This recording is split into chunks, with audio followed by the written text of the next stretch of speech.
My fragile sister stole my best friend by faking illnesses and playing damsel in distress, and he dumped me for her pity party. 6 months later, he is begging to see me. My childhood best friend Theo and I were inseparable.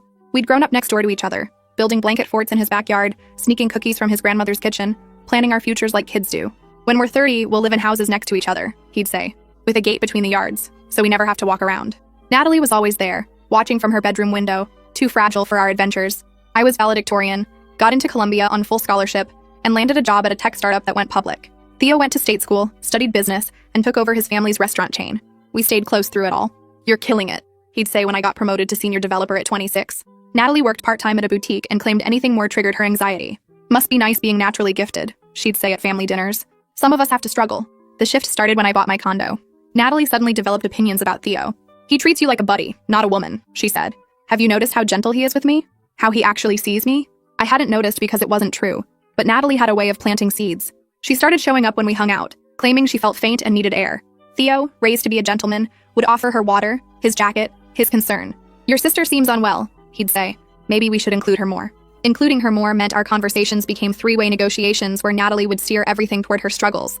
I tried to read that book you recommended, she'd tell Theo, but my dyslexia made it impossible.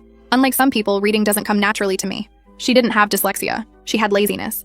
But Theo started seeing me through her filter. You know, you can be pretty intense, he said one night after Natalie spent an hour describing how my success made her feel inadequate. Maybe dial it back around her? Dial what back? Existing? Don't be like that. She's fragile. The real shift came when Theo's grandfather got sick. Pancreatic cancer, 3 months to live. The old man called me to his bedside while Theo was at work. I have one wish, he said, holding my hand with his paper-thin fingers. You marry my Theodore. You're the only one strong enough to handle him. We're just friends, Grandpa Lou. Friends, he scoffed. I've watched you two for 20 years. He loves you. He's just too stupid to see it. Promise me you'll try. I promised because you don't deny dying wishes. When Grandpa Lou told Theo about his wish, Natalie was conveniently there, having brought him soup for his poor digestion. How romantic, she cooed later. Too bad Theo sees you as a sister. He doesn't see me as a sister. Then why did he tell me he could never marry you? That it would be like marrying family?